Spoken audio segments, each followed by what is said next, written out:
I want to tell you something most people won't admit out loud. Sometimes the person who destroys your marriage isn't your spouse. It's the person who raised them. I spent more than 30 years sitting across from couples who thought they were fighting about dishes, about money, about whose turn it was to pick up the kids. But underneath it all, there was always a third person in the room. Someone who wasn't even there. Someone whose voice had become so woven into the fabric of the marriage that neither partner could see it anymore. This is the story of a woman I'll call Sarah. She sat in my office on a Tuesday afternoon in October, hands folded so tightly in her lap that her knuckles had gone white. Her husband wasn't with her.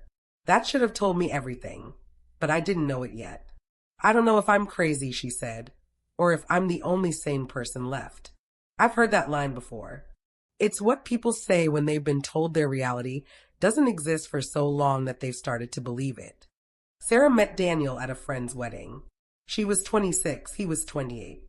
He was kind, steady, the kind of man who opened doors and remembered details. She told me he used to leave sticky notes on her bathroom mirror with little drawings, a coffee cup, a heart, a terrible sketch of her cat. Small things, the kind that make you think you found someone safe. They dated for 2 years before he proposed. During that time, she met his mother exactly 4 times. Always brief encounters.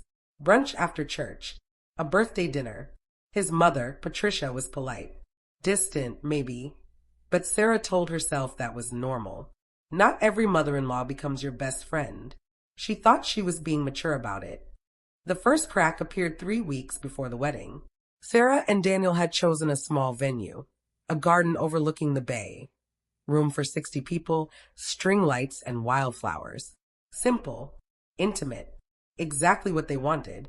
Patricia called Daniel on a Thursday evening and told him the venue wasn't appropriate. Too small. Too casual. What would the extended family think? Daniel came home that night and asked Sarah if they could talk about maybe reconsidering the location. Just talk about it, he said. She has a point. Sarah felt something shift in her chest. Not anger yet. Just a small, cold awareness that something was happening she didn't fully understand. But she loved him, and it was just a venue. So she said okay. They could talk about it. By the time the wedding happened, it was in a hotel ballroom. Patricia had invited 40 additional guests. The wildflowers were replaced with roses Patricia had chosen. The caterer was someone Patricia knew. Sarah walked down the aisle in a dress she loved, toward a man she loved, in a wedding that felt like it belonged to someone else. She told herself it didn't matter. The marriage was what mattered. Once they were married, it would be just the two of them. Have you ever told yourself something like that? That once you get past this one thing, everything will be different? I'd love to know. Drop a comment and tell me if you've ever been there. Sarah and Daniel moved into a small house 20 minutes from his childhood home. Not her first choice, but Daniel said it made sense. Close to his job, good neighborhood, and his mom was getting older. It would be nice to be nearby. Within a month, Patricia had a key. At first, it was small things. She'd stop by to drop off food. A casserole. A pot roast. I made too much, she'd say. Then she'd stay for an hour, rearranging Sarah's kitchen cabinets because it's more efficient this way, or commenting on the way Sarah folded towels, or mentioning that Daniel used to like his coffee a different way. Sarah tried to be gracious. This was his mother. She was just trying to help. But there was something underneath it, a quiet insistence, a way Patricia had of touching everything in Sarah's home as though it were her own. One Saturday morning, Sarah woke up to find Patricia in her living room. She'd let herself in. She was vacuuming. "You work so hard," Patricia said when Sarah came downstairs. "I thought I'd help."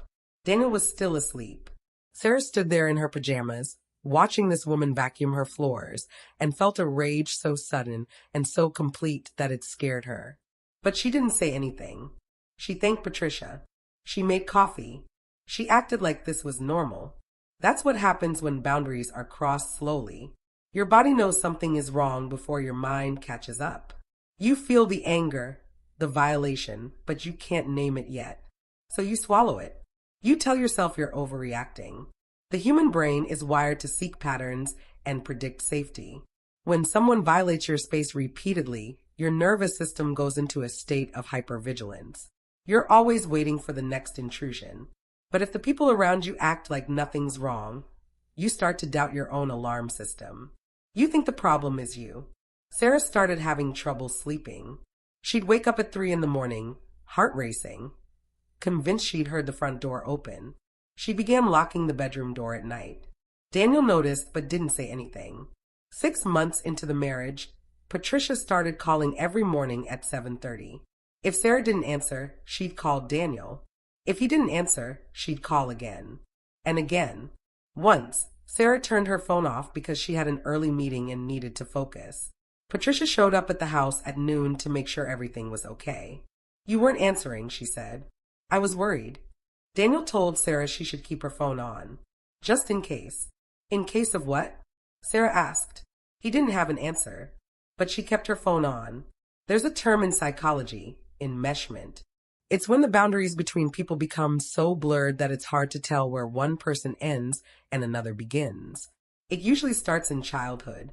A parent who needs their child to meet their emotional needs. A child who learns that love means giving up parts of themselves.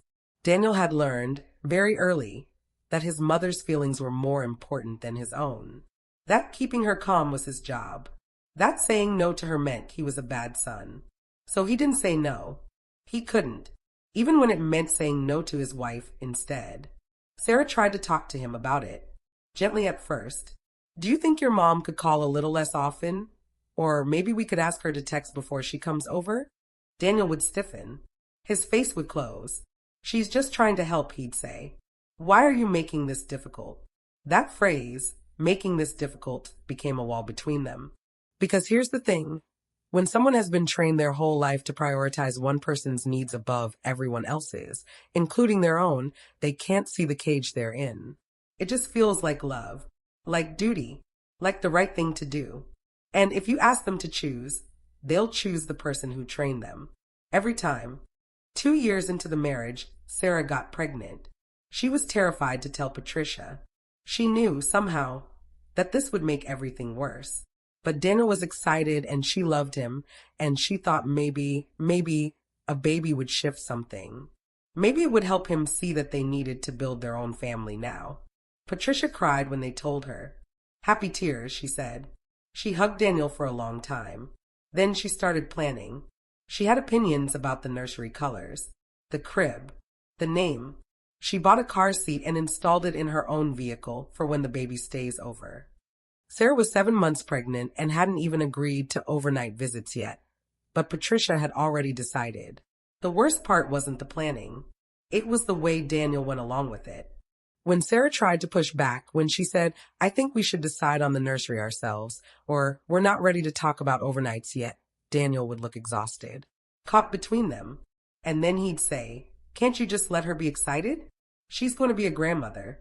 Sarah started to realize something that made her feel like she was disappearing. Daniel wasn't married to her. Not really. He was married to his mother, and Sarah was just the woman he happened to live with. The baby came in June. A girl. Sarah and Daniel named her Emma, after Sarah's grandmother. Patricia said it was a lovely name, but mentioned 3 times in the hospital that she'd always imagined her first grandchild would be named after her own mother. For the first 2 weeks, Sarah was in survival mode. Sleepless, bleeding, learning to breastfeed, trying to keep a tiny human alive. Daniel helped when he could, but he worked long hours. Sarah was alone most of the day. Patricia started showing up every afternoon. I'm here to help, she'd say. But what she did was hold the baby while criticizing the way Sarah was doing everything else. The baby was too cold, too warm. Sarah wasn't producing enough milk. Had she considered formula? She should really be sleeping when the baby sleeps. Why wasn't she sleeping? One day, Sarah was in the bathroom crying, just sobbing, the kind of crying that comes from exhaustion and hormones and the feeling that your body isn't your own anymore. And she heard Patricia in the nursery, singing to Emma. It was a lullaby Daniel had told Sarah about once, the one his mother used to sing to him. Something in Sarah broke. She walked out of the bathroom, took Emma from Patricia's arms, and said, I need you to leave. Patricia blinked. Excuse me, I need you to leave. Now. Patricia's face did something strange. It went very still, and then it crumpled, and then she started to cry. I'm just trying to help, she said. I don't understand why you're being so cruel. Daniel came home an hour later. Patricia had called him. He walked in the door already angry. What the hell did you say to my mother? Sarah was holding Emma, rocking her, too tired to even look up. I asked her to leave. You made her cry. She was just trying to help. She's here every day. I can't breathe. So you want me to tell my mother she can't see her grandchild? That's when Sarah understood. It wasn't about what was reasonable. It wasn't about boundaries or respect or partnership. It was about the fact that in Daniel's mind, there was a hierarchy, and Sarah was not at the top of it. She looked at her husband, this man she'd married, this man she'd had a child with, and she didn't recognize him anymore. Or maybe she'd never really known him at all. Yes, she said quietly. That's exactly what I want. He left. He went to his mother's house and stayed there for 3 days. Let me tell you what happens in a nervous system when betrayal comes from the person who's supposed to protect you. Your brain doesn't just register it as conflict. It registers it as danger, as threat. The part of your brain that governs survival, the amygdala, lights up like a fire alarm. And once that alarm has been triggered, it doesn't easily turn off. Sarah spent those 3 days in a kind of shock. She kept waiting for Daniel to come back, to apologize, to say he understood. But he didn't come back. And when he finally did, he didn't apologize. He said they needed to go to counseling because Sarah's behavior was damaging the family. That's when Sarah called me. She came into my office and told me everything. And then she asked me the question I've heard 1,000 times in 1,000 different ways. Am I wrong? Am I the problem? I looked at this woman, exhausted, isolated, doubting her own reality, and I told her the truth. No, I said, you're not wrong, but you're in an impossible situation because the person you married isn't emotionally available to be your partner. He's still trying to be his mother's son.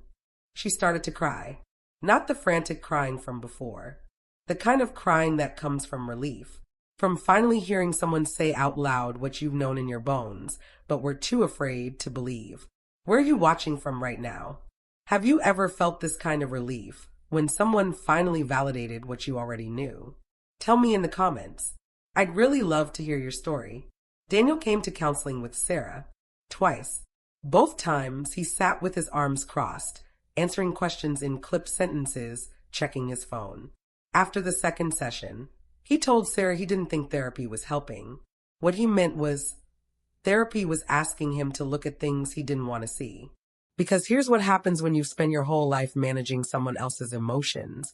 The idea of stopping feels like abandonment, like cruelty. The guilt is so enormous, so deeply embedded, that it's easier to sacrifice your own marriage than to disappoint your parent. Daniel couldn't see that what his mother was doing was controlling. He saw it as love.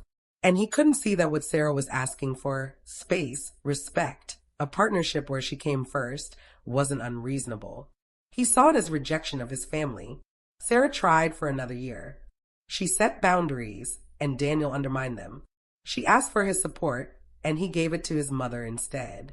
She begged him to go to therapy alone, to work on understanding why he couldn't prioritize his own family, and he refused. Patricia's presence didn't decrease. It increased. She had opinions about Emma's daycare, her diet, her schedule. She told Sarah that Emma seemed anxious, and maybe it was because Sarah was too tense.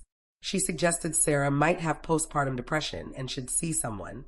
The cruelest part of all of it was that Patricia wasn't wrong about the depression. Sarah was depressed, but it wasn't chemical. It was situational. It was the depression that comes from living in a house where you have no power, no voice, and no partner. One night, after another fight about his mother, Daniel looked at Sarah and said, "If you can't accept my family, maybe we made a mistake." Sarah felt something inside her go very quiet. "Yeah," she said. "Maybe we did." Sarah left 6 months later. She moved into a small apartment with Emma. Daniel didn't fight for custody. He didn't want the daily responsibility, but he fought for visitation.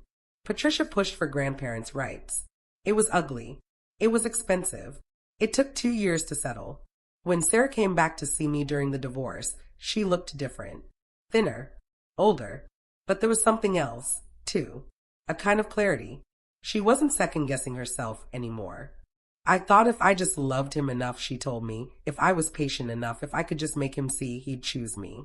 But he was never going to choose me, because choosing me would have meant disappointing her. And he couldn't survive that. She paused, looking out the window. I kept thinking I was fighting for my marriage, but I wasn't. I was fighting for something that never existed in the first place. That's the thing about enmeshment. It doesn't leave room for a real marriage, because a marriage requires two separate people who choose each other. And if one person is still trying to be their parent's child, still trying to earn love by meeting impossible needs, they can't show up as a partner. They're not available. Sarah told me that the hardest part wasn't the divorce itself. It was grieving the marriage she thought she'd had, the man she thought Daniel was, the family she thought they'd build together. I kept waiting for him to wake up, she said, to realize what he was losing. But he didn't. And I finally understood. He doesn't see it as a loss. He sees me as the person who tried to take him away from his mother.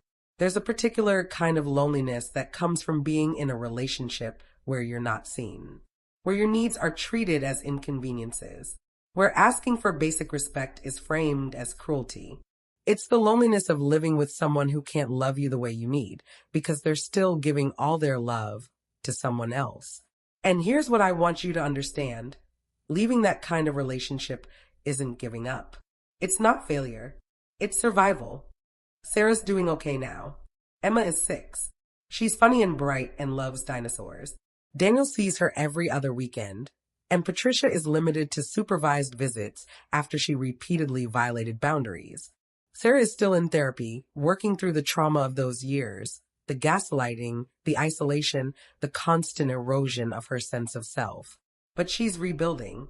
She has friends now, a job she loves, a small life that belongs to her. I wish I'd left sooner, she told me the last time we spoke. I wish I'd trusted myself earlier.